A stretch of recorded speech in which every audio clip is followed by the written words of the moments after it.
Bien, chicas, vamos ahora a continuar. Vamos a pasar con la asignatura de Teorías de la Educación para ver ya los últimos autores. Los últimos autores ya son más contemporáneos, estamos hablando ya finales del siglo XX, ¿no?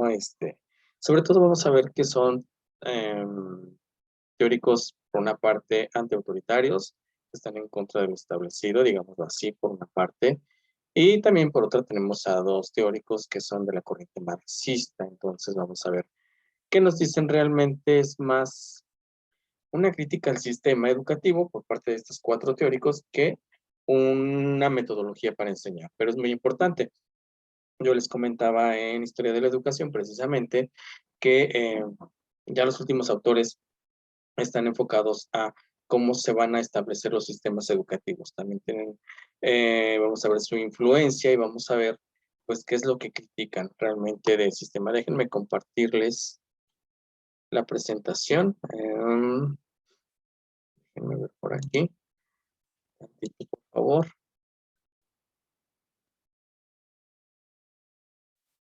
Ok. Vamos a empezar entonces con, a ver, por aquí que no baja.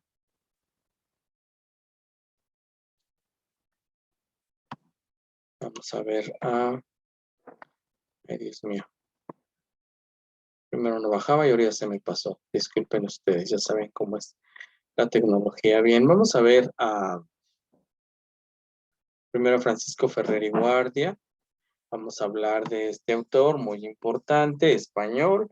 Y pues bueno, una de las frases que propone es: la enseñanza de la escuela moderna no será una fe, sino una confianza en el futuro fundada en sólidos conocimientos. ¿Por qué? Porque estamos hablando de una corriente que va a estar en contra del sistema, digámoslo así, establecido hasta el momento, y necesita como que un giro, un cambio en la política precisamente para cambiar también el sistema de la educación. Por lo tanto, él tiene mucho que ver con los sistemas actuales, con los sistemas modernos, ¿sí? Con lo que estamos o con lo que se está manejando en la educación. Ferrer y Guardia, pues bueno, como les decía yo al inicio, es español, ¿sale? Eh, Hizo muchas cosas durante su vida, como ustedes podrán ver posteriormente aquí en su extensa biografía. Pues bueno, tenemos obras, conocimientos que obtuvo, reconocimientos, y pues bueno, entre lo más relevante es que propone en 1908, estamos hablando del siglo, inicios del siglo XX precisamente, una ley internacional para la educación racional de la infancia, ajá, y publica una revista que se llama Extensión Internacional de la Escuela Moderna de Barcelona. Aunque esto se establece en España, realmente es una educación o ideología que va a repercutir en los demás sistemas educativos. Si esto es lo que pasa con Ferrer y Guardia. Pero lo que nos interesa, pues, es propiamente su ideología y cómo es que quiere un cambio para el sistema educativo. Es importante recalcar de Ferrer y Guardia, pues bueno, el periodo histórico que pasa, sobre todo en su país, que es una etapa de revolución, ¿sale? Entonces, esta revolución, como todas las revoluciones, pues causan una crisis económica, se quiere un progreso dentro de esto, sí, y se instaura también, desde luego, la Primera República Española. Ojo aquí, en España, pues por una parte tenemos a la monarquía, que son los reyes, ¿verdad? Y por otra parte está la forma de gobierno, aunque pues están trabajando en conjunto siempre. De alguna manera esto establece una nueva modalidad de gobierno y un cambio en la sociedad española. Estamos hablando de mediados del siglo XIX, imagínense ustedes, ya casi, ¿no? Hay una etapa de restauración de España que va de 1874 a 1923, y pues bueno, esto tiene otros factores que desarrollan su ideología, porque aquí el analizar nosotros, volver estos puntos de, de estos hechos o acontecimientos que ocurrieron en este periodo, pues son lo que le van formando la ideología, ¿sí? Esto hace al él participar y ser parte de esta ideología de revolución, ¿sí? Hace que sea exiliado, perdón, de España, y pues se vaya a Francia, a donde pues él produce grandes de sus obras. Él tenía un pensamiento escolar anarquista. Recordemos que el anarquismo, chicas, déjenme ver por aquí. El anarquismo, es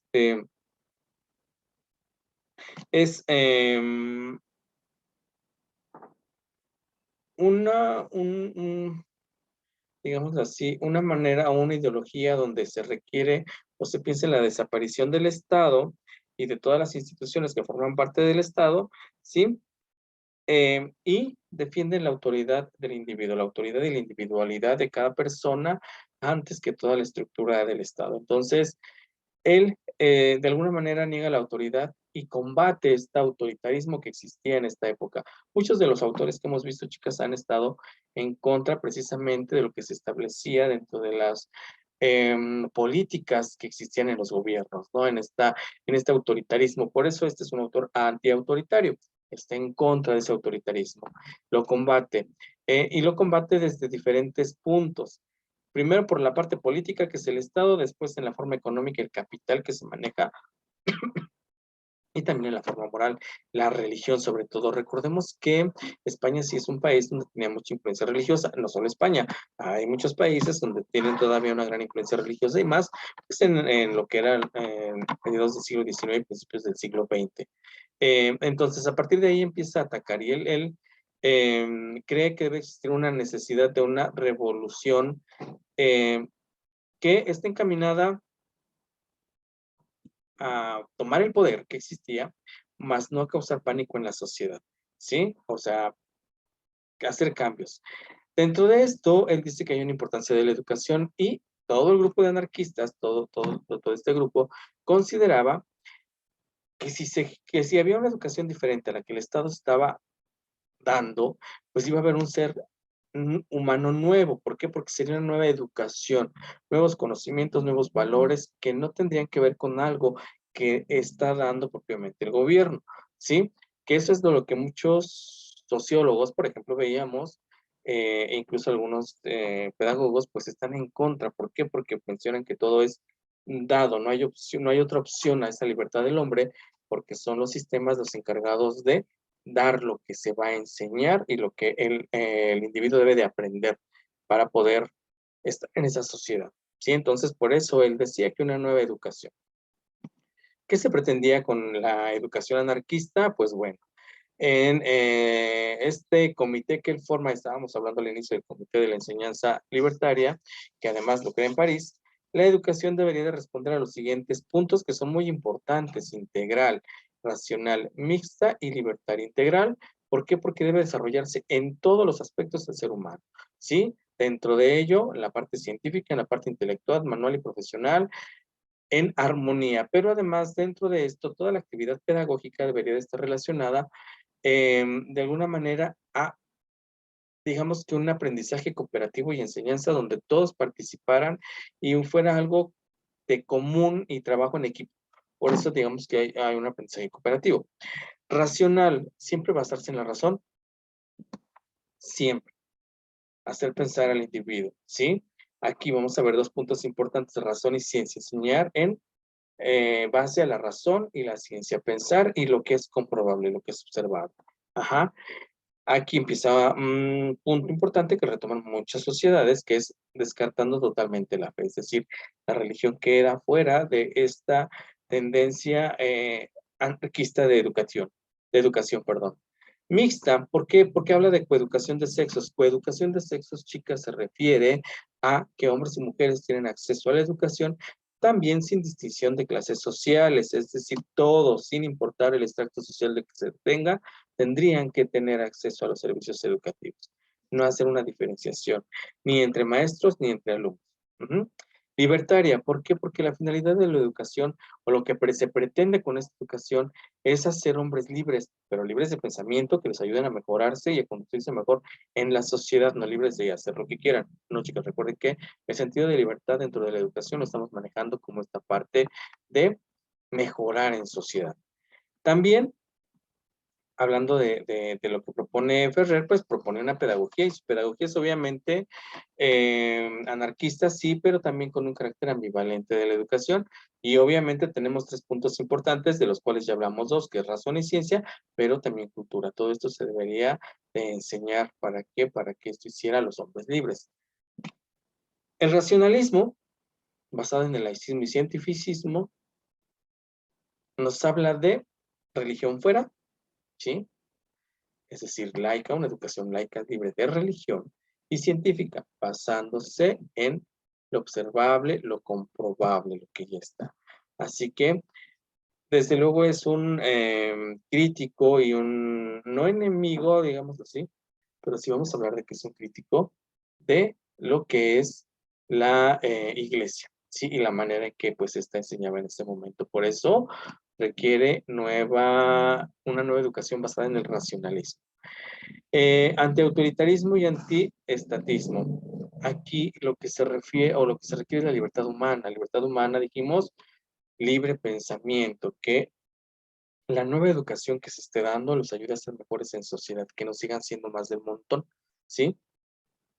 Que la escuela tuviera esa libertad de poder buscar lo mejor, que no fuera una escuela que depende de lo que dice el Estado. Recuerden que pues él está en contra de ese autoritarismo. Entonces, que no fuera una escuela que solamente dependiera de esos planes y programas que el Estado indica que se tiene que enseñar y que se tiene que aprender. Entonces, por eso estaba en esto.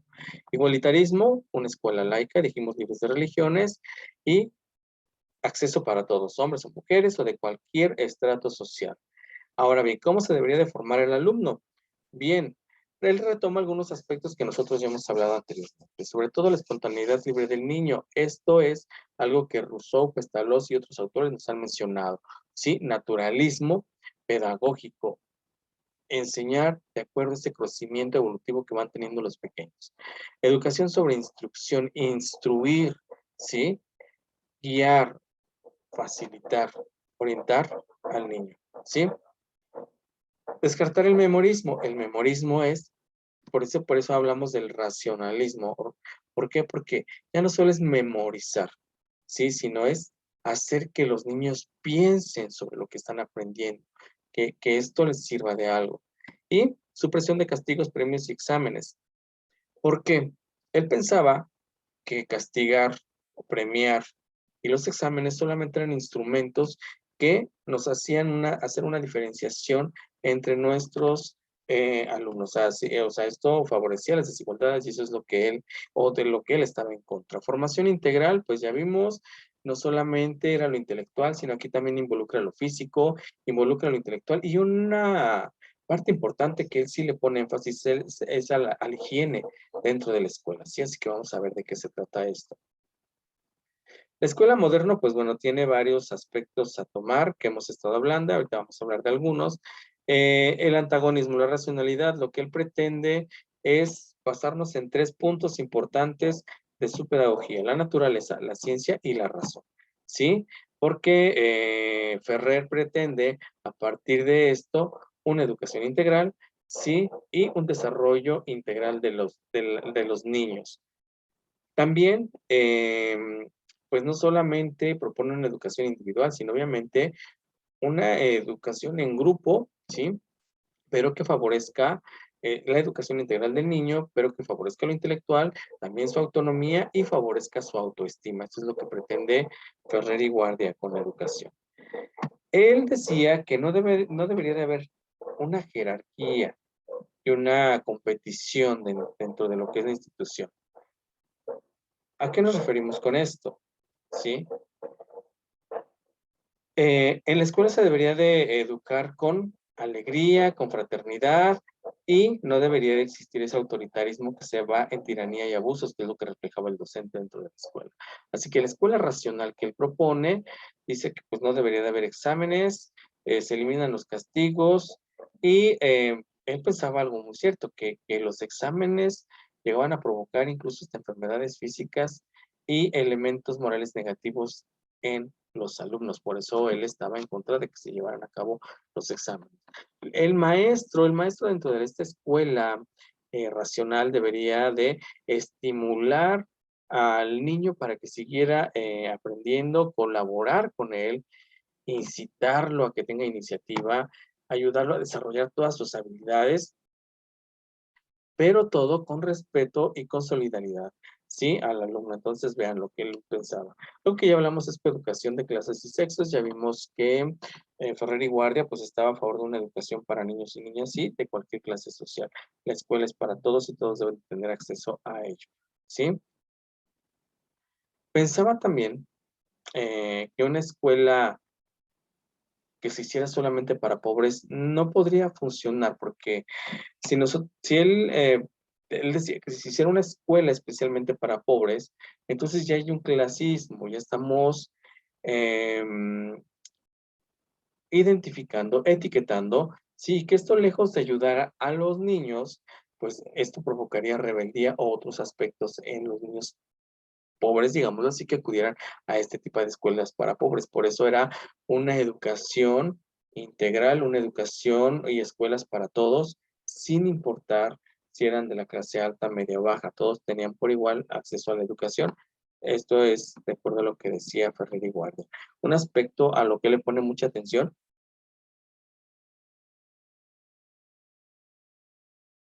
em, es la higiene escolar. ¿A qué nos referimos? Que Ferrer y Guardia pretendía que los alumnos asistieran limpios a la escuela y no lo consideraba como un punto en el estético de belleza en el alumno, sino que realmente la higiene causaba enfermedades, no se veían bien y esto eran focos de infección dentro de las instituciones que podían generar incluso epidemias. Sí, entonces él pensaba que un niño saludable pues también iba a aprender mejor y eso es muy importante. Sí, así que para él era importante que los niños acudieran limpios a la escuela, ¿sí? Laicismo, pues ya vimos, una escuela laica, libre de religión, influencias de religiosas fuera, ¿no? De la escuela. También proponía bibliotecas. La creación de esto, de las bibliotecas, era muy importante porque era la manera en que los niños iban a tener acceso a la cultura, conocimientos, y los libros eran muy importantes para el desarrollo de los niños, ¿sí? A eso nos referimos con, bueno, en sí esto es la parte o lo que él propone en Ferrer y Guardia como parte de su teoría pedagógica, como parte de una educación antiautoritaria, pero antiautoritaria en el sentido no de definitivamente, ¿cómo les puedo decir? Pues una rebeldía sin causa, sino que esta rebeldía o estos cambios que él propone son importantes porque proponen una escuela que no estuviera pues como él lo decía, una escuela que no dependiera nada más del gobierno, sí, sino una escuela que tuviera la posibilidad de adecuar sus planes y programas para que los niños fueran mejores, ¿sí? Esto es parte de lo que él pretende. Sin embargo, vamos a ver que son parte de las teorías que también causan revuelo precisamente por esta ideología, por estar en contra del gobierno. Y pues bueno, son muy buenas, vamos a ver que no es retomado también mucho por este aspecto, ¿sí? Porque pues está en contra de eso establecido. Así que espero que nos quede claro lo que establece Ferrer y Guardia. Entonces, basado en la ciencia, la razón, ¿sí? Es importante retomar esos aspectos de una educación basada en el cientificismo, en la laicidad, ¿sí? Este, y la razón. ¿Sí?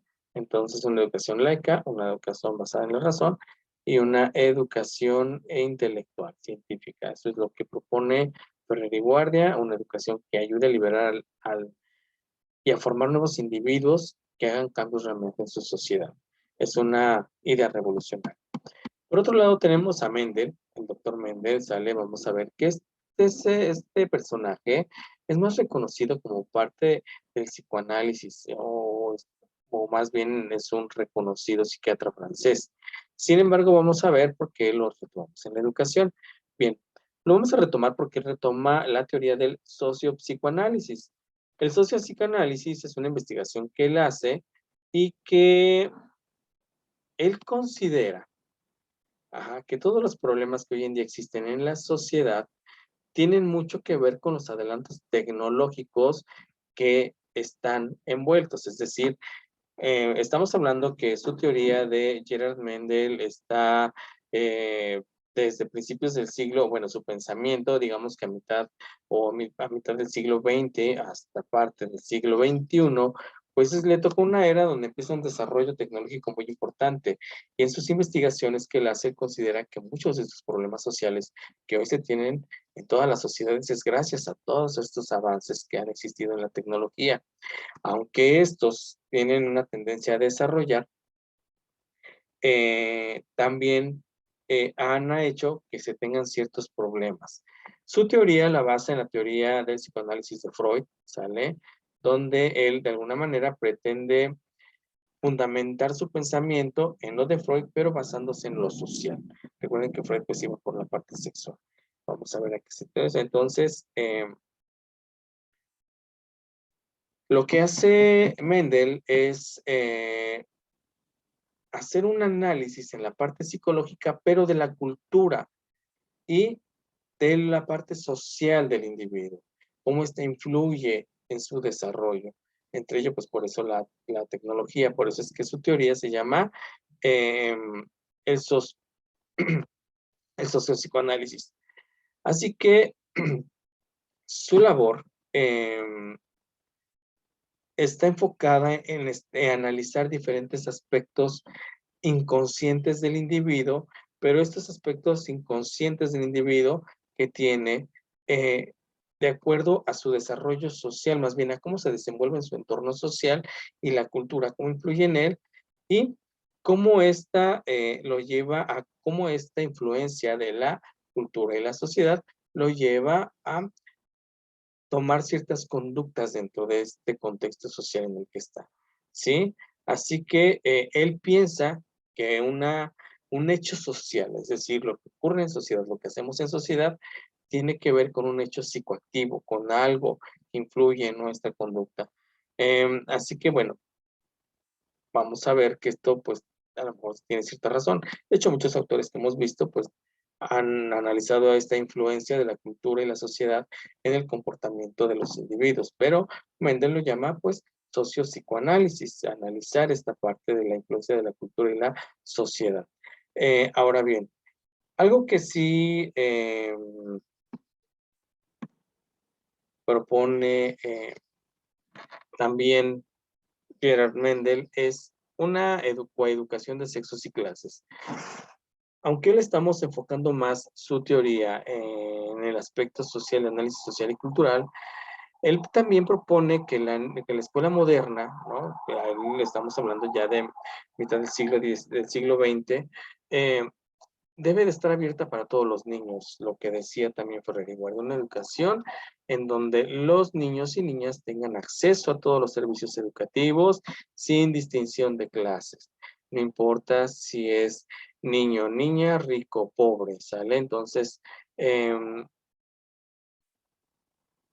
Ferrer, eh, Ferrer y Guardia estaba, o él consideraba que estas ideas de coeducación de sexos eran difíciles de poner en marcha en la sociedad, algo que también nos dice Gerard Mendel, ¿sí?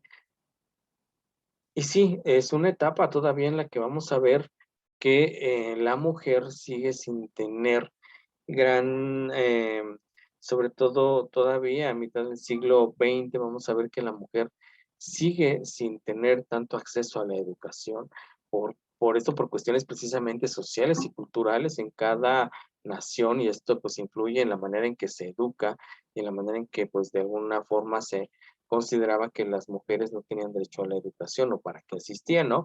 Vamos a hablar, por ejemplo, en el caso de México, como ustedes saben, todavía en el siglo XX, incluso todavía en el siglo XXI, habrá muchas personas o de una corriente machista en la que se piensa que, por ejemplo, ¿para qué la mujer estudia? ¿Para qué se prepara si se va a casar y va a ser una ama de casa? Esto era muy importante. Recuerden que pues se luchaba por muchos aspectos con esto en la sociedad de aquella época. Entonces, coincidía con Ferrer y Guardia, Mendel coincidía con esto, pero también decía que la escuela moderna pues estaba para liberar al hombre, ¿sí? Y, como él lo decía, dejar a la mujer en su sometimiento. Eh, pero veamos esto que dice. O sea, no tenerla sometida, sino emancipar a todos, hombres y mujeres, para que juntos construyan una sociedad nueva, una sociedad igualitaria, es decir, la coeducación de sexos basada en este acceso a todos, sin distinción, pues iba a ser una sociedad más justa e igualitaria. Ujú. Así que esto, según Mendel, haría pues un progreso más fácil para las sociedades, ¿sí? Y haría que em, hubiese un crecimiento social, intelectual, en toda la ciencia y demás, pero además que la mujer también pudiera desarrollarse en otros ámbitos, que no solamente fuera el estar en casa encerrada, ¿sí? Entonces aquí la mujer la ve en un sentido de desarrollo para todos. Según Mendel, pues bueno, la educación es un problema político. Ferrer y Guardia, recuerden que saben esto.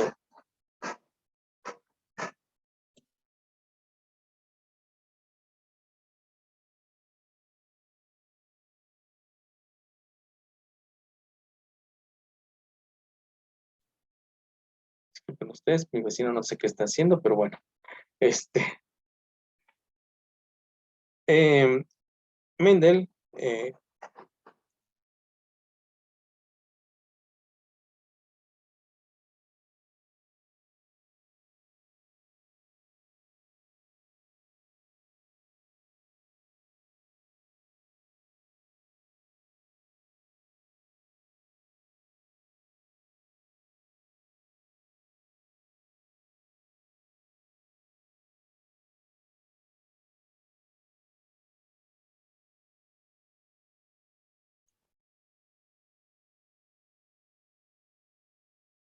una disculpa.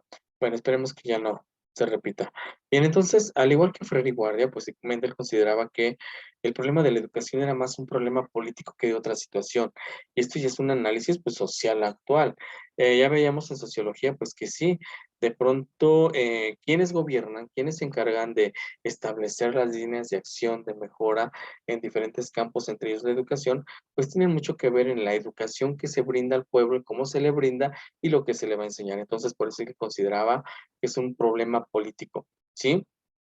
Donde prevalece, dice él, una cultura dominante. Esta cultura dominante la vamos a ver como todos aquellos que tienen más poder que otros. Entonces, esta cultura dominante reprime a otros, ¿sí? Y entonces, él considera que cuando esta cultura dominante que tiende a reprimir la relación, sobre todo del problema pedagógico, es decir, cuando se reprime a la educación como parte del sistema social, se hace a través de una simple cuestión psicológica. ¿Y esto cómo es? ¿Cómo lo trasladamos en el sistema o en la sociedad? Pues a través de la ideología que se nos maneja.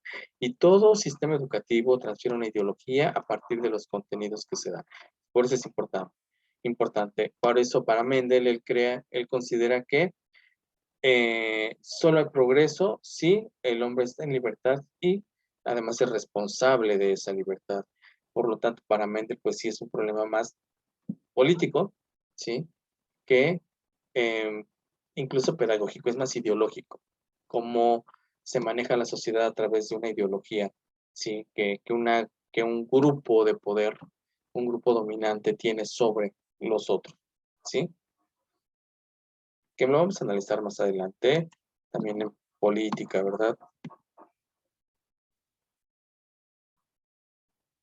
Mendel decía que la institución educativa o las instituciones educativas deberían de ser también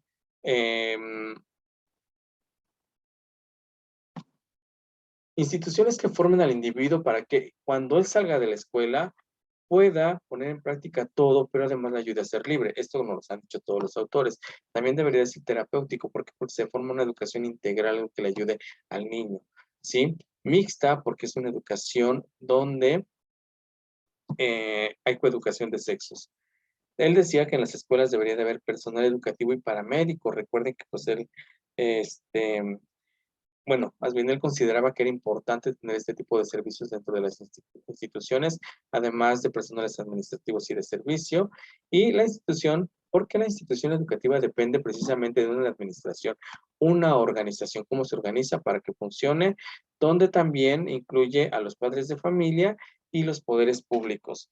O sea, sé que todos deben de trabajar en común para un beneficio y que la escuela trabaje mejor desde la parte de administración de la organización de las instituciones educativas, desde la parte que aportan los padres de familia con su labor como padres de familia y también con la injerencia de los poderes públicos. Cuando hablamos de poderes públicos, en el caso de México, pues estamos hablando de un poder ejecutivo, de un poder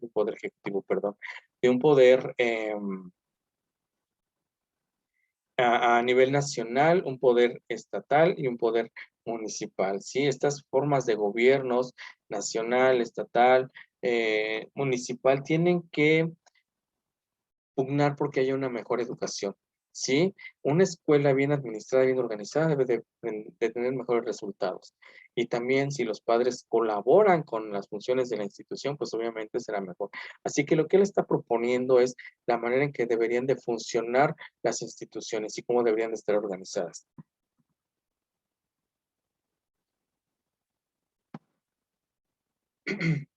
Así que al basar el psicoanálisis, pues lo que él está haciendo es abordar cómo influyen estos problemas sociales en la parte educativa. Ya lo hemos analizado por muchos aspectos. Em, él también es un autor antiautoritario. Él decía que la autoridad lo único que generaba en el individuo es angustia y violencia por este autoritarismo muy marcado, ¿sí? Así que para él existe una clase dominante y una clase dominada. Esta clase dominante es el que tiene el control sobre toda la masa. Si nosotros pusiéramos o quisiéramos poner un ejemplo en este momento, diríamos que tal vez en México la clase dominante podrían ser los que poseen una gran riqueza, los que están en el gobierno, tienen esta posibilidad y que tienen el poder de poder decidir y de influir ideológicamente en todos los demás ciudadanos que seríamos la clase dominada, ¿sí? Y él decía que existirían tres tipos de poder. El poder simple, que es el poder que tenemos cada uno de nosotros de manera individual. El poder complejo, que es el que se junta con otros para tener mayor poder. Y el poder social, el poder que tienen las clases sociales. Sin embargo, pues va a existir siempre este peso sobre la clase dominante. Siempre va una a estar sobre otra. Siempre va a haber este dominio de clases. ¿Sí? De manera general es lo que dice Mendel. Entonces, Mendel en la educación, pues considera que todos los problemas de la educación son más problemas políticos, considera también gran influencia de la cultura y la sociedad en las conductas y en cómo está educada una persona, pero él considera que con coeducación de sexos, con establecer líneas de acción o políticas que ayuden realmente a mejorar, se puede fundar una mejor sociedad, ¿vale? Entonces, eso es lo que dice Gerard Mendel y Ferrer y Guardia, que son autores totalmente antiautoritarios. Ahora, vamos a ver, déjenme ver, caray, déjenme cambiar de diapositiva.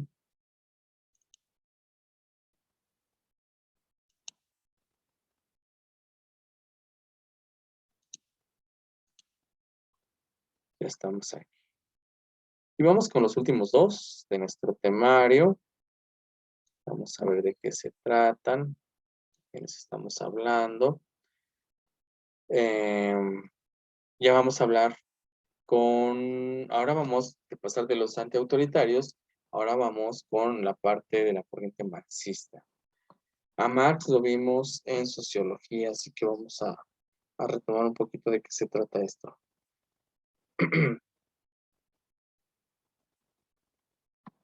Déjenme tomar un poquito de agua, chicas, porque ya se me secó la garganta.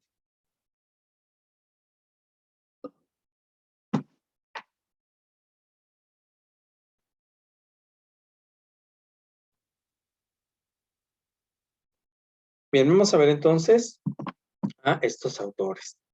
Vamos a empezar con Gramsci, Antonio Gramsci. Gramsci eh, también realmente es un autor, un pensador que nace a finales del siglo XIX y pues muere a principios del siglo XX. Realmente no tuvo una vida muy larga, ¿verdad? Pero bueno, es un filósofo y sobre todo un teórico seguidor de la corriente marxista, ¿sí? Así que recuerden que Marx tenía una ideología comunista, por lo tanto, pues aquí vamos a ver más esta igualdad social que debe de existir y sobre todo la lucha que se tiene, vale la redundancia, contra la lucha de clases, ¿no? En esta igualdad que se pretende. Vamos a ver qué es lo que propone Gramsci.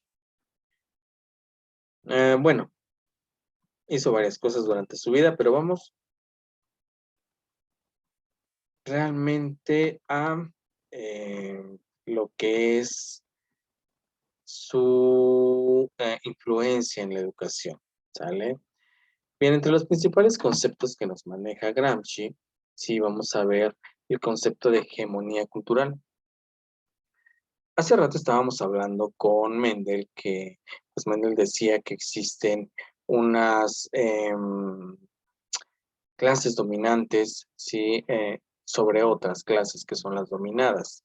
Estas clases dominantes, pues generalmente son las que tienen poder, mayor recurso, los medios de producción. Entonces, Gramsci decía que debería existir una hegemonía cultural. La hegemonía es una igualdad. Y él pensaba que esta hegemonía que se propone, um, se daba a través de la clase dominante que tenía el manejo del sistema educativo, de las instituciones religiosas y de los medios de comunicación. ¿Por qué él aborda estos tres aspectos: sistema educativo, instituciones religiosas y medios de comunicación? Porque son los medios de mayor influencia y los medios donde se puede hacer llegar más una ideología. Uno es a través de la educación, ¿sí? Porque a través de ahí se nos hace llegar lo que se tiene que aprender. Otro es la religión. La religión, independientemente de la fe, han sido consideradas o son consideradas por muchos autores, la religión, las instituciones religiosas, como fuentes de ideología que tienen la capacidad de mover masas. Y eso lo vemos y eso lo podemos constatar en la realidad. Y los medios de comunicación. Los medios de comunicación, pues también son los medios que difunden una ideología, ¿no? A través de lo que se propaga a través de estos medios. En aquel entonces, pues hablábamos de la incipiente radio, de lo que eran las gacetas, las revistas y los periódicos. Hoy en día, pues esto se logra a través de otros medios de comunicación modernos. Entonces, él decía que las clases dominantes educan a los dominados. ¿Para qué? Pues para que estos vivan bajo esa ideología, y entonces la clase dominante tenga el control y pueda manipular a esa clase dominada como quiera, ¿sí? Como él decía, de alguna manera inhibiendo, es decir, haciendo que esa clase dominada, pues no, digamos así, no pudiera ver más allá de lo que se le está, ¿sí? Que no tuviera una visión más. Por eso es que él habla de esta parte. Las clases dominantes educan a las clases dominadas o a la clase dominada. Insisto nuevamente, si queremos poner un ejemplo, pues estaríamos hablando en México, pues de la clase dominante, la clase política, la clase que tiene mucho dinero, ¿sí? Y que pues nos pasan una ideología a través de la educación, a través de la religión o de los medios de comunicación, y entonces a través de eso nos tienen dominado, ¿sí? Y es como se nos quiere formar. Eso es lo que diría Gramsci. Clase subalterna. La clase subalterna, a lo que se refiere Gramsci con esto, es cómo esta clase de alguna manera soluciona lo que están problemas de clases dominadas y dominantes y, y como que tiene esa visión, ¿sí? De brincar al otro estrato social, ¿sí? Entonces, de no quererse quedar en los dominados, sino pasar a los dominantes, que eso es esta clase subalterna, ¿no? Ese paso intermedio, esa clase que quiere pasar de esta a la otra. Conciencia de clase. Aquí la conciencia de clase se refiere a cómo cada uno de nosotros, pues tiene una afluencia dentro de la sociedad en la que estemos, pero nosotros siendo conscientes de lo que somos, ¿sí? En tomar conciencia de, sí, yo soy de la clase media, ¿verdad? Y esto no funciona, o yo soy de la clase baja. Tener esa conciencia, pero lo que pretende Gramsci es realmente hacer que nosotros eh, no nos quedemos dentro de la clase dominada, sino pasar a esa clase, no la clase dominante, pero sí hacer una clase donde todos estemos iguales, ¿sí?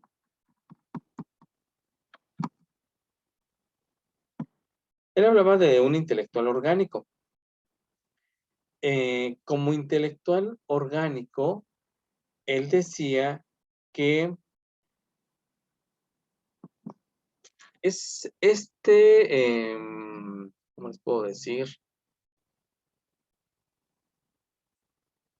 Un intelectual orgánico es como lo que se está enseñando, la parte de cultura, todo lo que se tiene mediante experiencias, em, ayudan al individuo a que o a que las sociedades sean mejor. Por eso es orgánico, acuérdense que todo lo orgánico pues tiene una función, todo ayuda. Entonces, él consideraba esta parte como un intelectual orgánico. Entonces, todo aquello que se podría expresar mediante lo que hablamos, pero que es parte de la cultura y que es parte de lo que hemos vivido y que ayuda a los demás a ser mejor, se considera como intelectual orgánico. Él consideraba que la escuela debería de estar organizada para eh, neutralizar, dice, las diferentes diferencias de clases. Es decir, él estaba en contra de estas clases que se dan en la sociedad, la clase baja, la clase alta, la clase media. Hoy en día tenemos otras subdivisiones, pero bueno, generalmente siempre hablamos de tres clases. Es que no. ¿Por qué? Porque la educación debe de estar al acceso y servicio de todos, ¿sí? La escuela, como dice ahí, su objetivo debe de ser armonizar el trabajo intelectual y manual. ¿Por qué? Porque aparte de darle conocimiento científico, también se tenía que enseñarle al alumno a hacer algo, ¿sí? Él también consideraba que dentro de la etapa de adolescencia, a los jóvenes se les debería de fomentar o el desarrollo de la creatividad, la autodisciplina y la autonomía. Esto es muy importante. No porque lo remarque solamente en la etapa de adolescencia, no quiere decir que en la etapa de niñez no se puede hacer esto. Realmente esto se empieza a trabajar, pero recuerden que la adolescencia es una etapa de mayor conflicto para los seres humanos, ¿sí? En la fase de especialización que él está hablando, cuando ya nosotros tenemos una carrera o lo demás, eh, es importante el papel que toma el docente porque es el que prepara a un individuo para ser un dirigente, para ser un intelectual y tener un mejor desarrollo en sociedad y desenvolverse de mejor manera. Así que mucho del trabajo o de esa ideología de querer progresar tiene que ver con lo que el docente pueda desarrollar, ¿sí?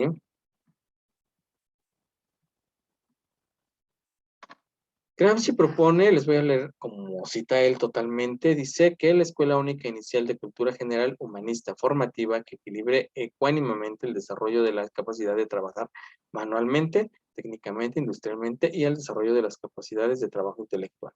Si ustedes pueden darse cuenta, Gramsci pues realmente está luchando por una educación en la que se forme intelectualmente al alumno, pero donde también se le den conocimientos que lo ayuden a tener habilidades técnicas. ¿Por qué? Porque tenía que salir también como parte de trabajar, desarrollar esto. ¿Para qué?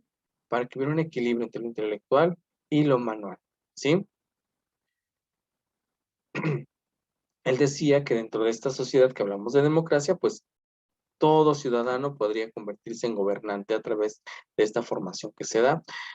Y de hecho, pues en muchas, sobre todo las instituciones, más bien instituciones, las constituciones o los derechos dicen que pues todo individuo puede ser parte de los gobernantes, aunque bueno, nuestras sociedades se manejen de diferente manera.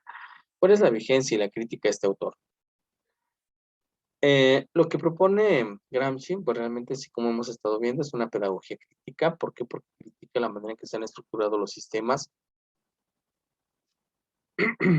como parte de esta pedagogía autoritaria, como parte de esta pedagogía dominante, sí, porque es algo que está dado por ay, ¿cómo les puedo decir? Pues por las clases dominantes, ¿sí? Entonces, critica la educación popular. ¿Por qué? Porque esta educación popular lo que hace solamente dar lo que la clase dominante quiere. Entonces, también está un poco a favor de lo que dice Paulo Freire. Bueno, Freire se da mucho después, pero digamos que comparando, él estaría en este punto donde pues está en esta parte de alfabetización, ¿sí? Y de una educación que no fuera bancaria, ¿no? Digámoslo así, comparando, porque recuerden que Gramsci pues muere en 1937. Y por algo que se le ha criticado mucho a él es que, pues en esta división de clases que él dice, él hace parecer que la clase obrera no hay segmentos y conflictos, ¿no? Como que no tiene una conciencia de clase. De acuerdo a los críticos de Gramsci, esta es su percepción de lo que tienen, de lo que ha hecho. Pero sobre todo, como nos podemos dar cuenta, pues él está a favor de una educación donde también haya coeducación de sexos, donde la cultura dominante realmente cambie y ayude a esa cultura dominada a ser mejor y a no ser una clase conformista, digámoslo así, hoy en día, sí que eso es lo que más propugna, pues, Gramsci. Y vamos con nuestro último autor, que es Luis Althusser. Ay, Dios, ya no bajo aquí. Disculpen ustedes, ya aquí estamos. Vamos con un autor también muy del siglo XX. ¿Por qué? Porque pues él es francés y pues nace a principios del siglo XX, muere pues en la década de los 90, ¿verdad? Entonces va a ser un filósofo también de corriente marxista, fue parte de la Segunda Guerra Mundial y esto es lo que le va a ayudar a formarse una ideología pues con tendencias marxistas. Sí, vamos a ver de qué se trata. Como ustedes pueden ver, pues fue parte de una escuela normal, así que por eso es que lo vamos a ver en esta tendencia pedagógica. Perdón, Althusser pensaba que todo lo que había dicho Marx, pues había sido malinterpretado por la sociedad. Sí, entonces dentro de esto, él, pues, Althusser argumenta que hay un rompimiento en el origen de la teoría de Marx, ¿sale? O sea, todo su trabajo de Marx solamente se ha comprendido más en la parte económica y la división de clases, la lucha de los obreros contra la clase dominante. Entonces, Althusser pues dice que hay una ruptura, que en sí la teoría que propone Marx se rompe desde antes y solamente se enfocan en esa parte. Él consideraba que debería haber un cambio en el cómo se ha estudiado a Marx. Realmente eso es lo que él pensaba. Vamos a ver qué es lo que él propone, ¿sí? Eh, Él dice que toda formación social depende de un modo de producción dominante.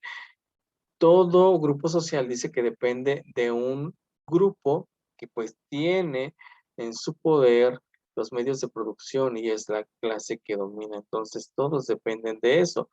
Es decir, dependen económicamente, dependen de políticamente, culturalmente, porque este grupo que domina pues es el que va a tener el control sobre los dominados, ¿sí? Así que es lo que él es lo que formula después del análisis de la teoría de Marx, ¿sí? También realmente él considera que la parte económica tiene que ver con los modos de producción, ¿sí? Entonces aquí él está analizando el determinismo económico y la represión estatal como los únicos que pueden dar o son dueños de los medios de producción. Entonces aquí vamos a ver qué es lo que él propone en esto. Estamos hablando un poquito de esto porque recuerden que él está en contra, más bien él está dándonos a entender que la manera en que se ha estudiado a Marx y se ha comprendido no ha sido la adecuada, ¿sí? Entonces, él decía que la condición final de la producción es la reproducción de las condiciones de producción. De lo contrario, una formación social que no reproduzca las condiciones de producción para que la producción sea posible, no sobrevivirá siquiera un año. Aquí a lo que se refiere es que debe de existir, pues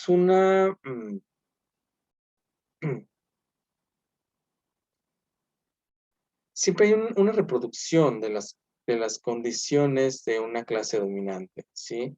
Y esta producción eh, se reproduce gracias a la influencia de una ideología y que todo esto que hacen que se reproduzca o haya una reproducción de acuerdo a unas condiciones de producción, pues van a hacer que sea posible. Es decir, debe de existir una ideología, alguien que ayude a que se reproduzca y para que esto pueda sobrevivir en una sociedad, digamos así, una corriente ideológica.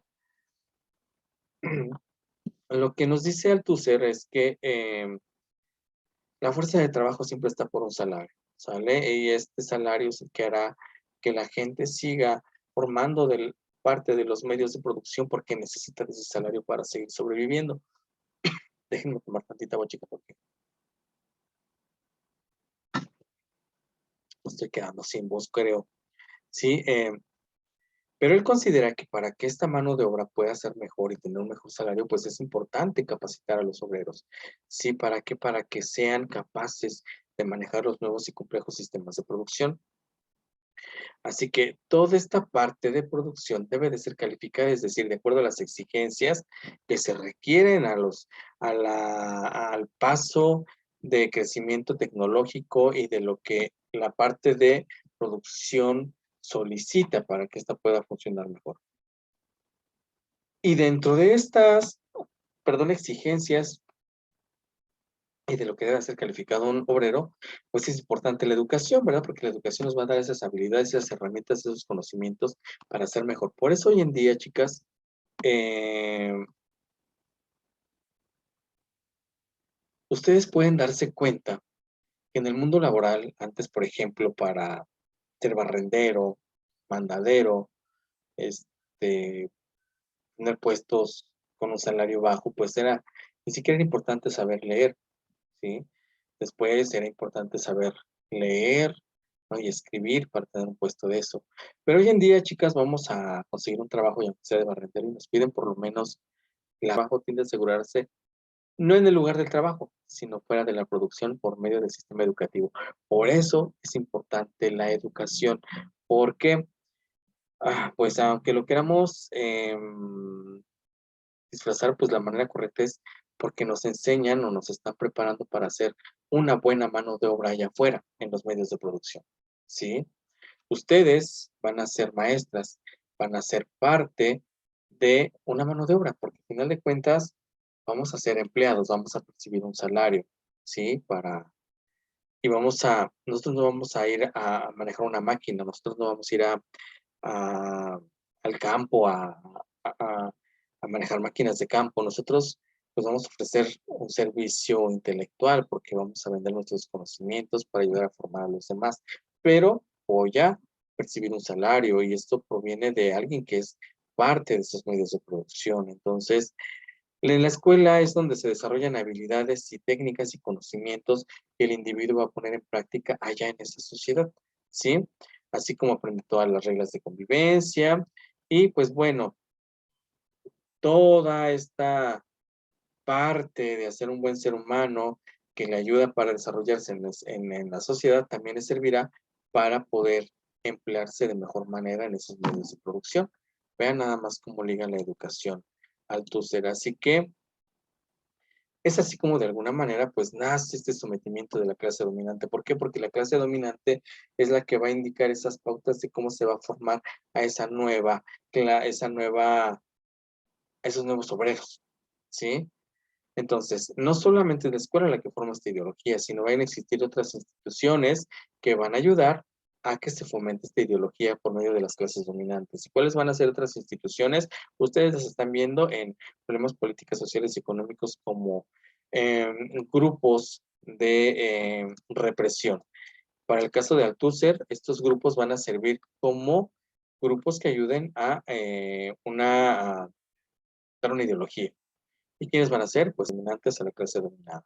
Y esto, pues hará que siga existiendo un sistema de reproducción de ideología y con esto, pues una calificación adecuada de la fuerza de trabajo. ¿Por qué? Porque tiene que ver con la ideología que una clase dominante está dando. ¿Sí? Entonces aquí hablamos de la ideología, cómo se nos va dando la ideología de una clase dominante a la clase dominada. Para Althusser, el Estado nos referimos al gobierno, ¿sí? Decía que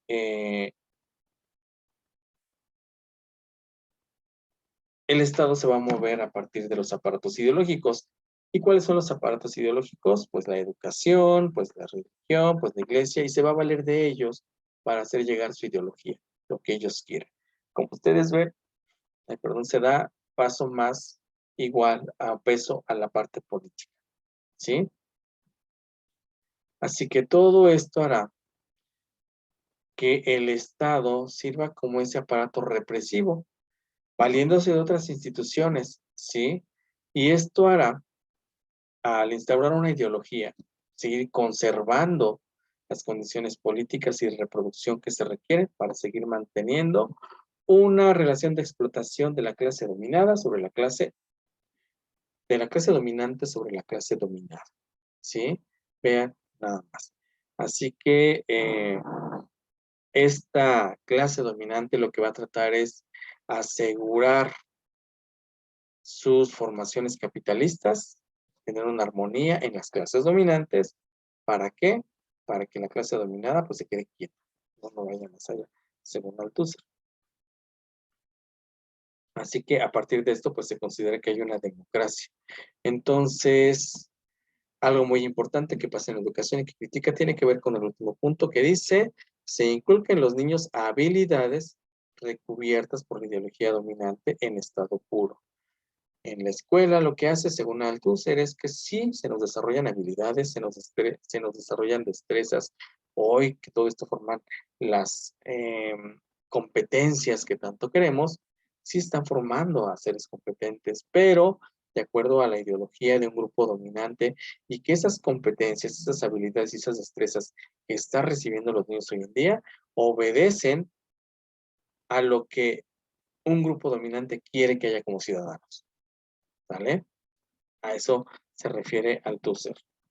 Así que Althusser dice que vamos a tener aparatos ideológicos como la familia, la iglesia, la escuela, los partidos políticos y los políticos, los sindicatos, etcétera, que van a encargarse de difundir una ideología del grupo dominante a los dominados. ¿Cuáles son los aparatos represivos o de qué se va a valer el Estado para hacer cumplir esto que se pretende esta ideología? Los castigos, las leyes, la policía, las cárceles, donde se va a infundir temor. ¿Para qué? Pues para que se cumpla esta ideología. Así que ambos, los aparatos ideológicos y los represivos, van a asegurar que siga existiendo esta ideología dominante. ¿Sí? Así que va a existir una superestructura política, toda la parte política, que tiene que ver con una superestructura ideológica. No solamente son los políticos, son los ricos los que más tienen, que están en la base económica. ¿Por qué? Porque son los que de alguna manera tienen el control no solo sobre la ideología, sino también sobre la economía. El Estado y la ideología dominante van a tener relaciones de producción que van de la clase dominante, el Estado y la clase dominada. ¿Sale? El Estado entonces tiene el poder y los aparatos ideológicos y represivos para mantener a esta ideología dominante. El Estado entonces tiene el poder, tiene aparatos ideológicos y aparatos represivos. ¿Para qué? Para seguir haciendo que una clase dominante siga. Si ustedes lo ven en nuestra sociedad, creo que así es. Tenemos estos tres aparatos que siguen funcionando. Y la educación, como lo ha dicho Ferrer y Guardia, como lo dice Mendel, como lo dice Gramsci y otros tantos sociólogos, pues la educación solo sirve como un medio de, eh, como un medio para dominar, como un medio de reproducción de una ideología de una clase dominante. ¿Sí? ¿Para qué? Para que la clase dominada siga estando enajenada con una ideología y no sea más perseverante, no tenga una visión más allá de lo que se le está dando. Y esto sucede en muchas sociedades, incluyendo incluso la mexicana. Sí, chicas, entonces espero que con esto nos quede claro, pues estas ideologías, esto que nos proponen estos autores tan interesantes. Es muy importante tenerlos en, pues en cuenta, sí, para entender precisamente el por qué nuestra educación está de tal manera. Con esto terminamos nuestro temario, chicas. Espero que haya quedado comprendido. Cualquier duda, ya saben, cualquier duda, valga la redundancia, no duden en mandarme un mensajito. Yo estaré para atenderles, revisen los documentos y estamos para servirles. Que tengan una excelente tarde. Déjenme cerrar la sesión.